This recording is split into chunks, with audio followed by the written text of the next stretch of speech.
शाम, वो खुशबू और अपरिचिता के मधुरिम स्पर्श के बीच डूबते उतरते सचिन को रास्ता पता ही नहीं चला।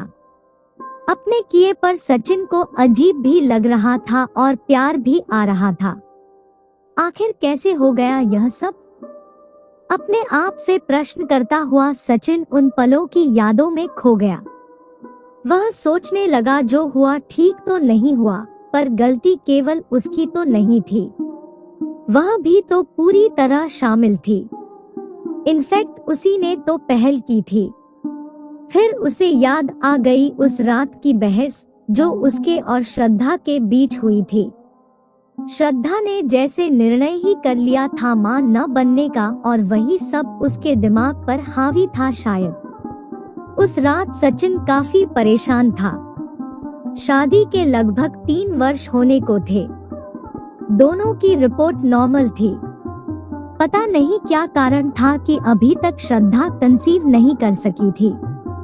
वह न चाहते हुए भी श्रद्धा की दिनचर्या पर नजर रखने लगा था। देखा श्रद्धा नियमित रूप से कोई टेबलेट ले रही थी, संभवतः गर्भ निरोधक। उसे श्रद्धा के निर्णय से दुख हुआ, क्योंकि शादी से पहले उसने यह नहीं कहा था कि वो बच्चे नहीं चाहती। अन्यथा वह समझ नहीं पा रहा था कि श्रद्धा ऐसा क्यों कर रही है। वह बच्चा चाहता था। जब से उसे पता चला श्रद्धा बिना उसे बताए गोलियां ले रही है, उसने अपनी दिनचर्या ही बदल डाली। शाम को घर आते ही वह सामान एक ओर पटकता और वॉलीबॉल खेलने क्लब चला जाता। थका हारा लौटता और खाना खाकर सो जाता। रात यूं ही गुजर जाती। श्रद्धा की पहल पर भी सचिन का मन निजी पलों में नहीं रमता, और उस दिन श्रद्धा का फैसला सुनकर वह निराश हो गया। श्रद्धा मां नहीं बनना चाहती थी। वह इन सब झंझटों से दूर रहना चाहती थी। सचिन ने श्रद्धा की मम्मी से बात की, पर उन्होंने भी कोई संतोषजनक उत्तर नहीं दिया। उन्हें अपनी बेटी के फिगर और करियर की ज्यादा चिंता थी। सचिन देखता था कि अधिकतर श्रद्धा वर्क फ्रॉम होम लेकर घर से ही काम करती है। वह खुद अच्छा कमा लेता है। श्रद्धा की मां को पेंशन मिल रही है। इकलौती लड़की होने के कारण अपने पिता के छोड़े अच्छे खासे बैंक बैलेंस की मालिक है वह। फिर भी उसे घर में नया मेहमान नहीं चाहिए। क्यों? ऑफिस के काम से सचिन अक्सर बाहर जाता था। इसी सिलसिले में वह दिल्ली जा रहा था कि अचानक हुए एक्सीडेंट के कारण आगे की ट्रेनें रद्द कर दी गई थी। उसे इटारसी में ही उतरना पड़ा। उसने क्लॉक रूम में सामान रख दिया। स्टेशन की गहमागहमी से निजात पाने के लिए वह खेतों के किनारे चल पड़ा। सर्दियों में शाम जल्दी ढल जाती है। पेड़ों पर पंछियों की भीड़ लगने लगी थी। इतने दिनों से काम की आपाधापी में वह शहर की गतिविधियों में कितना व्यस्त हो गया था। यहाँ का वातावरण उसे अजीब सा सुकून दे रहा था। उसकी नजर एक पेड़ के नीचे बेतरतीब सी बैठी युवती पर ठहर गई। पास पहुंचकर देखा तो गाढ़े रानी रंग की पोशाक पहने वह युवती भी सचिन की तरह मुसाफिर ही लग रही थी। सचिन उसे नजरअंदाज कर आगे बढ़ना ही चाहता था कि उसने पूछा, यहाँ ठहरने के लिए रूम कहाँ मिलेगा? उसके इस प्रश्न से सचिन को यह तो समझ आ गया कि वो दोनों एक ही समस्या का हल ढूंढ रहे हैं, पर वह कोई त्वरित उत्तर नहीं दे पाया। उसके पास रखे सामान को ध्यान से देखा। एक अटैची, एक बैग था। उसे चुप देखकर उसने फिर कुछ कहना चाहा। तभी सचिन ने कहा, मैं भी रूम ही खोज रहा हूँ। इतना सुनते ही वह उछलकर खड़ी हो गई जैसे उसे कुबेर का खजाना मिल गया हो। उसने अटैची का हैंडल सचिन को थमाया और खुद बैग घसीटते हुए उसके साथ चलने लगी। थोड़ी दूर पर कबेलू लगे घर दिखाई पड़ने लगे। उसने हौले से सचिन का हाथ पकड़ लिया और बेफिक्री से चलती रही। पास पहुंचने पर पता पड़ा कि वह तो एक छोटा सा होटल है, जहां चाय नाश्ता ही मिलता है। पूछने पर चाय वाले ने हाथ के इशारे से थोड़ा दूरी पर एक होटल बताया जहां रात रुकने की व्यवस्था थी। तब तक वह चाय का ग्लास लेकर चाय पीने भी लगी थी। होटल क्या था, घर ही था। कड़कड़ाती सर्दी में एक औरत और एक आदमी काम में लगे थे। जगह छोटी थी पर साफ थी। वह भट्टी के सामने खड़ी होकर हाथ सेकने लगी। सचिन वही कुर्सी पर बैठ गया। अम्मा 2 ग्लासों में पानी लिए आई। का खेहो बेटा, रोटी सब्जी के दार चावल। आंटी, कमरा मिलेगा सोने के लिए? अम्मा पहले खाना लगा दो, 1 प्लेट रोटी सब्जी और 1 प्लेट दाल चावल। हाथ के इशारे से सचिन ने उसे रोका। स्टील की 2 थालियों में खाना आ गया। खाना गरम और स्वादिष्ट था। खाना खाकर वे कमरे में आ गए। बेडरूम के नाम पर केवल बेड थे और रूम था। बाहर की तरफ बाथरूम था जहां केवल नहाया जा सकता था।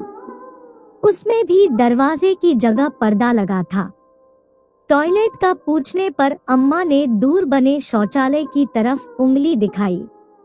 घुप्पा अंधेरे में उसका पीला दरवाजा ही दिखाई दे रहा था। सचिन ने उसे टॉयलेट जाने का इशारा किया। जब वह कमरे में लौटा तो देखा वह नाइट सूट पहने पलंग पर लेटी थी। जास्मिन की भीनी भीनी खुशबू पूरे कमरे में फैली थी। दूसरी ओर पड़े खाली पलंग पर वह भी लेट गया। सचिन सोचने लगा, कौन है यह? क्या यह मुझे जानती है? मैं तो इससे पहले कभी नहीं मिला। फिर इतनी बेकल्लुफी से कैसे मेरे साथ सो सकती है? वह खुद से ही बातें कर रहा था। ठंड के कारण नींद नहीं आ रही थी। करवटें बदलते हुए काफी समय बीत गया। अचानक उसे किसी के ठंडे हाथों का स्पर्श महसूस हुआ। करीब आती जास्मिन की महक से उसने अपने को बहकता पाया। कमरे का माहौल इतना रोमांटिक हो गया कि सचिन खुद पर काबू न रख सका। फिर जो हुआ वह सचिन के जीवन की अमूल्य निधि बन गया। फोन की घंटी से सचिन की नींद टूटी। उसने देखा आसपास कोई नहीं था। फोन किसी अननोन लैंडलाइन नंबर से था। दूसरी ओर से स्वर उभरा, मी मेहरोत्रा कहाँ है आप? हड़बड़ा कर सचिन ने घड़ी देखी। सुबह के 8 बज रहे थे। सर मैं, वो एक्सीडेंट, मेरी ट्रेन कैंसल। मी मेहरोत्रा, आर यू ओके? जी सर, जल्द से जल्द आने की कोशिश कर रहा हूँ। यह कहते हुए सचिन ने खुद को संभाला। इधर उधर देखा, कोई भी नहीं था। शायद वह जा चुकी थी। उसने मेन रोड पर आकर टैक्सी ले ली। रास्ते भर वह उस रात के हसीन पलों का जोड़ घटाना करता रहा। थोड़ा अच्छा, थोड़ा खराब, पर वह अजीब सी शांति महसूस कर रहा था। उस रात के उन हसीन पलों को किससे शेयर करे? सचिन के पास कोई अंतरंग मित्र नहीं था और बताने पर शायद कोई उसकी इन बातों पर विश्वास भी न करता, और श्रद्धा को बताने का तो सवाल ही नहीं उठता था। पर जब भी वह अकेला होता उन खूबसूरत लम्हों का साया उसके साथ होता और वह खो जाया करता था उन हंसी पल की यादों में। लगभग 4 माह बीत गए।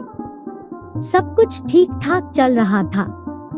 वही ऑफिस, वही घर, वही मीटिंग्स, सब कुछ टाइप्ड सा हो गया था। पर आज तो उसका काम में मन ही नहीं लग रहा था। न तो सचिन के पास उसका नंबर था और न कोई जानकारी। 2-1 बार स्टेशन से पता करने की कोशिश भी की पर कुछ हाथ न लगा। एक दिन ऑफिस में प्रवेश करते ही जास्मिन की जानी पहचानी खुशबू ने सचिन का स्वागत किया। सचिन ने उसे अंदर आने का इशारा किया। उसने बिना औपचारिक बातचीत के बताया कि वह प्रेग्नेंट है।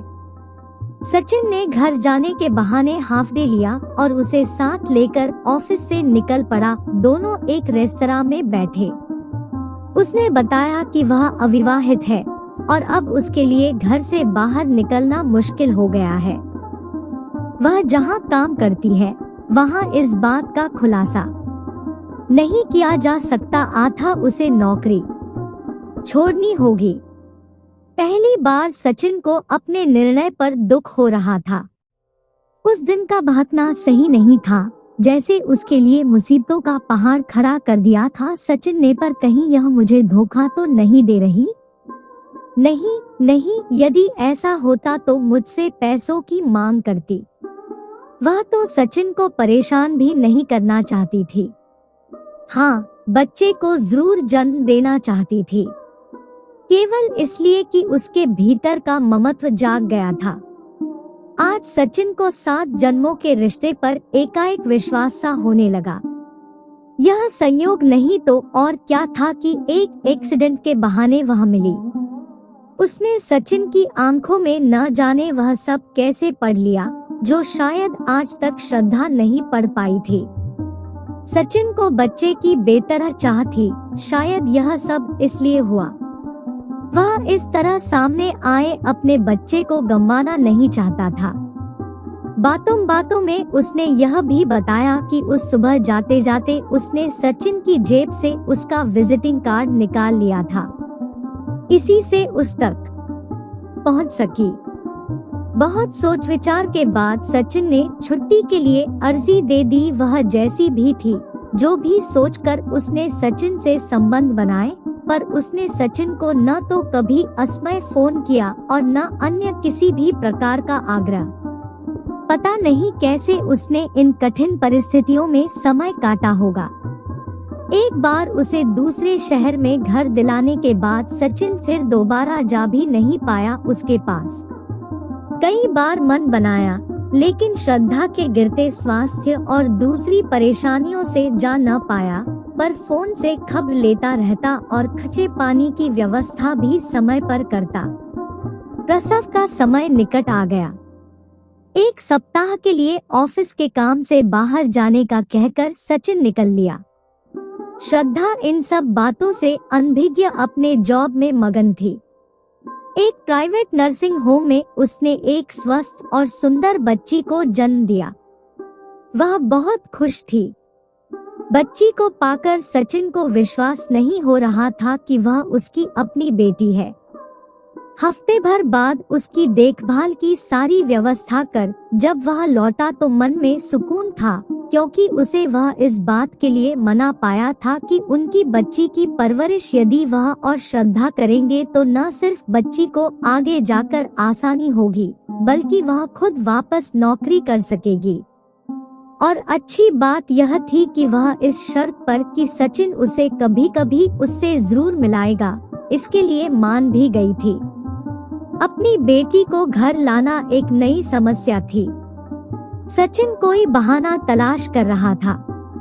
उसने श्रद्धा से बच्चा गोद लेने की बात की, वह तैयार नहीं हुई, पर जब सचिन ने उसे समझाया कि हम आया रख लेंगे उसकी परवरिश के लिए, तो वह राजी हो गई।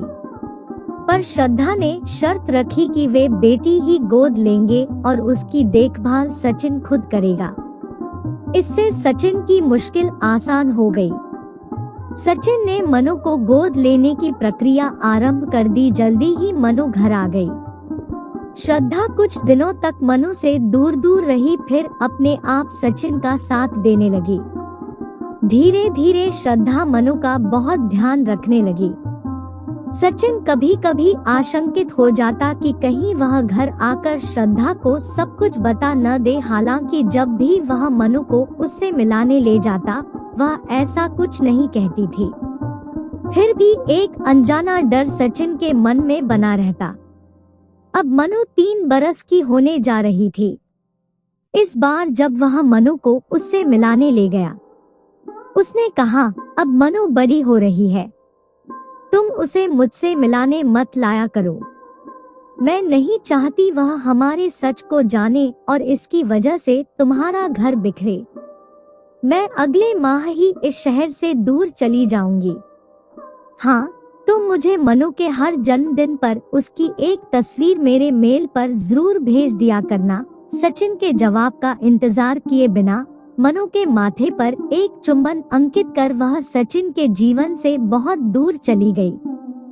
सचिन इस अनजाने से रिश्ते के बंधन में बंधा आज भी मनु के हर जन्मदिन पर तस्वीर खींचकर उसे ईमेल किया करता है और उसके जवाब में हमेशा उसे वापस मिलती है एक स्माइली।